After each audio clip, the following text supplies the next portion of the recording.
धारा 25 आदेशों की अवधि और उसमें परिवर्तन, duration and alteration of orders. धारा 18 के अंतर्गत जो संरक्षण आदेश दिया गया है वो कब तक प्रवर्त रहेगा, जब तक कि व्यथित व्यक्ति ही निर्मोचन के लिए आवेदन करे तब तक। मतलब जब एग्रीड पर्सन ही बोले कि बस अब मुझे संरक्षण की ज़रूरत नहीं है, आप ऐसे ऑर्डर को डिस्चार्ज कर दीजिए बस। उपधारा 2 हमारी बताती है कि मैजिस्ट्रेट व्यथित व्यक्ति या फिर प्रत्यर्थी से किसी भी आवेदन के प्राप्त होने पर क्या कर सकता है, परिवर्तन कर सकता है या उपांतरण कर सकता है या फिर प्रतिसंहरण कर सकता है। किस आदेश का, जो कि उसने पहले दे रखा है आदेश, उसका या तो उपांतरण कर सकता है या परिवर्तन कर सकता है। ओके, मतलब उपांतरण मतलब मॉडिफिकेशन, परिवर्तन अल्ट्रेशन और प्रतिसंहरण मतलब रिवोकेशन कर सकता है। और जैसा भी उसको उचित लगे कि हाँ उस आदेश में परिवर्तन, रिवोकेशन या फिर मॉडिफिकेशन की ज़रूरत है, और फिर वो इन कारणों को लेखबद्ध भी करेगा मैजिस्ट्रेट कि किस लिए आपने ये किया है, या तो परिवर्तन या फिर मॉडिफिकेशन या फिर रिवोकेशन किया है आपने, क्या कारण है, उनको वो लेखबद्ध करेगा। धारा 26 अन्य वादों और विधिक कार्यवाहियों में अनुतोष, relief in other suits and legal proceedings. तो धारा 26 हमें बताता है कि धारा 18, 19, 20, 21 और 22 के अधीन जो भी आपको अनुतोष उपलब्ध कराया गया है तो वो इन न्यायालयों में भी इप्सित यानी सोट किया जा सकेगा। कौन से न्यायालयों में, सिविल न्यायालयों में या फिर कुटुंब न्यायालय मतलब फैमिली कोर्ट्स में या फिर क्रिमिनल कोर्ट्स के समक्ष, चाहे ऐसी कार्यवाही जो है इस अधिनियम के प्रारंभ के पहले या फिर उसके बाद में शुरू हुई है, यानी 2005 के पहले या बाद में।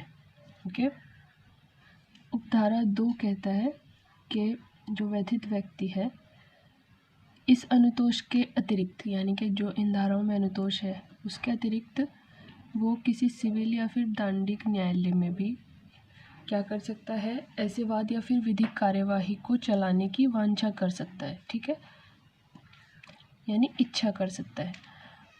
फिर उपधारा 3 हमारा बोलता है कि अगर व्यथित व्यक्ति ने इन कार्यवाहियों से भिन्न जो कि इस अधिनियम में है, इस अधिनियम के अलावा किसी अन्य कोर्ट से मतलब क्या किया है, कोई अनुतोष प्राप्त कर लिया है, तो फिर वो इसकी जानकारी मजिस्ट्रेट को देने के लिए बाध्य है। वो बाउंड हो जाएगा कि मजिस्ट्रेट को बताए कि हाँ मैंने किसी और जगह से भी क्या किया है, कोई लाभ यानी रिलीफ प्राप्त किया है। ओके, धारा 27 में अधिकारिता यानी ज्यूरिसडिक्शन बता रखा है कहाँ पर होगा। तो जैसे हमने पढ़ा था मैजिस्ट्रेट से क्या अभिप्राय था, प्रथम वर्ग मैजिस्ट्रेट था डेफिनेशन में और मेट्रोपॉलिटन मैजिस्ट्रेट था यानी महानगर मैजिस्ट्रेट। तो अधिकारिता इन मैजिस्ट्रेट्स के न्यायालयों की कहाँ तक होगी, कहाँ पर होगी, जिसके स्थानीय सीमाओं के भीतर जहाँ इस अधिनियम के अधीन कोई संरक्षण आदेश या अन्य आदेश अनुदत्त करने और इस अधिनियम के अधीन अपराधों का विचारण करने के लिए सक्षम न्यायालय होगा।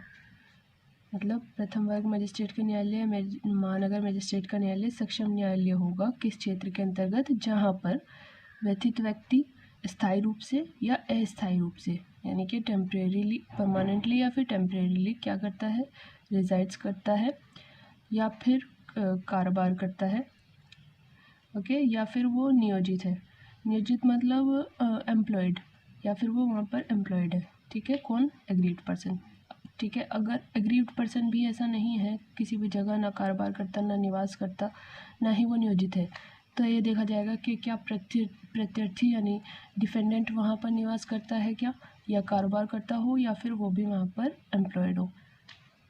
और अगर दोनों में से ऐसा नहीं है, ऐसा कुछ भी नहीं है, तो अगर वहाँ पर वाद हेतु उद्भूत हो रहा है यानी कि कॉज ऑफ एक्शन अराइज होता है, तो फिर वहाँ पर किया जाएगा सूट फाइल। ओके,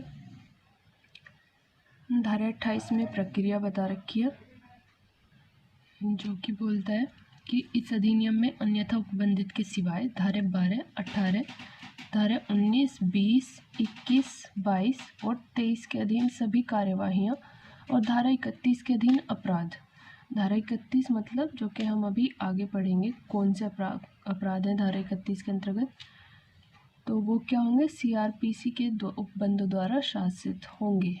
ओके,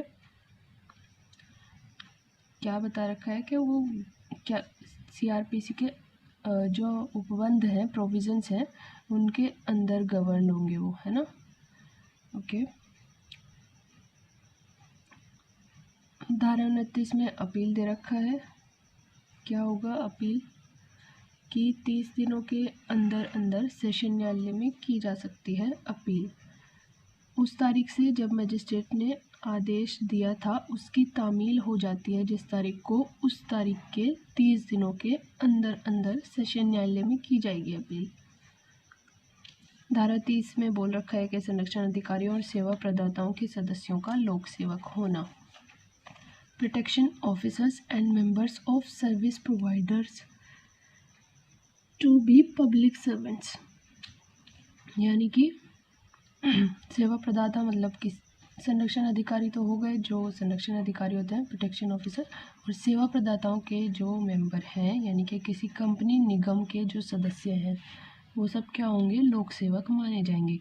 ऐसे टाइप के लोक सेवक जो कि हम IPC में पढ़ते हैं ना, धारा 21 में पब्लिक सर्वेंट, वो इसी तरह के लोक सेवक समझे जाएंगे। धारा 31 प्रत्यर्थी द्वारा आदेश के भंग के लिए शास्ति, यानी penalty for breach of protection order by respondent. तो अगर डिफेंडेंट जो है यानी रिस्पोंडेंट संरक्षण आदेश का भंग करता है तो उसके लिए यहाँ पर शास्ति दी जाएगी। क्या शास्ति दी जाएगी यहाँ पर, ये देख लीजिए। प्रत्यर्थी द्वारा संरक्षण आदेश या फिर किसी अंतरिम संरक्षण आदेश के भंग करने पर यह अधिनियम के अधीन एक अपराध माना जाएगा, ठीक है। और ऐसी अवधि के कारावास से जो कि 1 वर्ष तक की हो सकेगी, और जुर्माने से जो कि 20,000 रुपये तक का हो सकेगा, या फिर दोनों से दंडनीय होगा, ठीक है। 1 ईयर तक का इम्प्रीजनमेंट या फिर 20,000 रुपये जुर्माना, या फिर दोनों भी हो सकता है। ओके,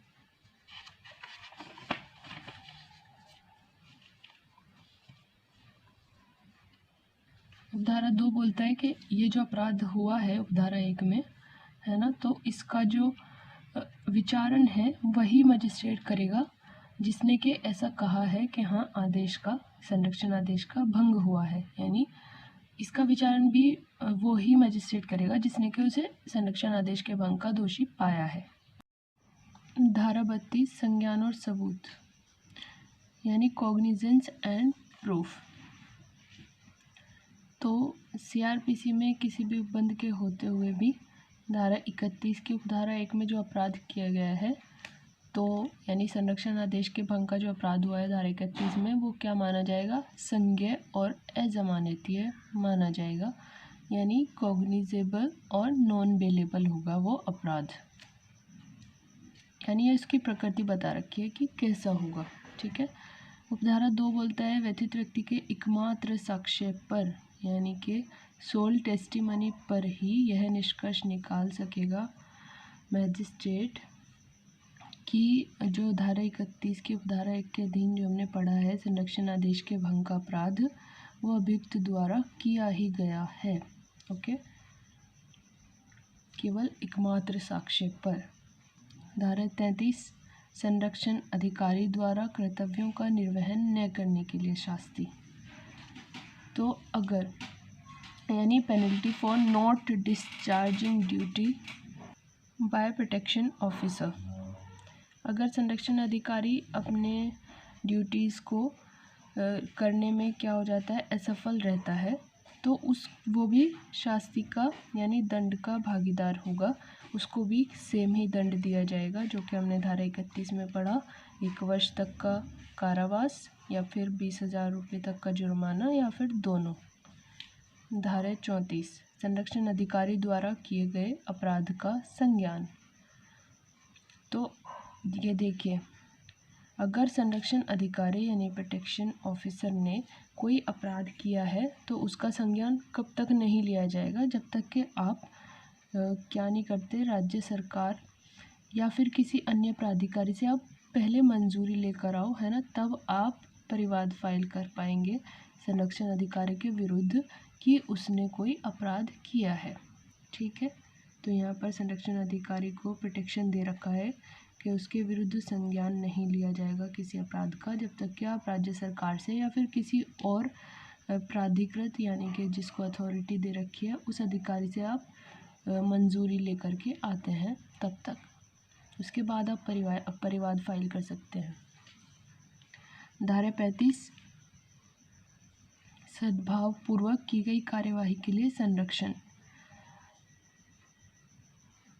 तो यहाँ पर भी किसको दे रखा है संरक्षण? प्रोटेक्शन ऑफिसर को ही यहाँ पर संरक्षण दे रखा है। ठीक है, यानी अगर उसने सद्भावना में कोई काम किया है तो उसके विरुद्ध कोई विवाद या अभियोजन या फिर कोई विधिक कार्यवाही नहीं चलाई जाएगी। और धारा 36 बस यही बोलता है कि अधिनियम का किसी अन्य विधि के अल्पीकरण में न होना, यानी कि किसी और अधिनियम के उपबंधों को वो अल्पीकरण उनका नहीं करता है, यानी कि किसी और अधिनियम के उपबंधों को वो छोटा नहीं करता है। धारा 37 केंद्र सरकार की नियम बनाने की शक्ति, power of central government to make rules. यहाँ पर इस अधिनियम के अंतर्गत जो नियम बनाएगी वो केवल केंद्र सरकार बनाएगी। ठीक है, तो दैट्स इट, ये था हमारा घरेलू हिंसा अधिनियम 2005। तो आपको कैसा लगा? आपको अच्छे से समझ में आया या नहीं? आपको कौन से एक्ट और पढ़ने हैं? इसी तरीके से आप ये कमेंट में बताएं हमें। Okay, thank you.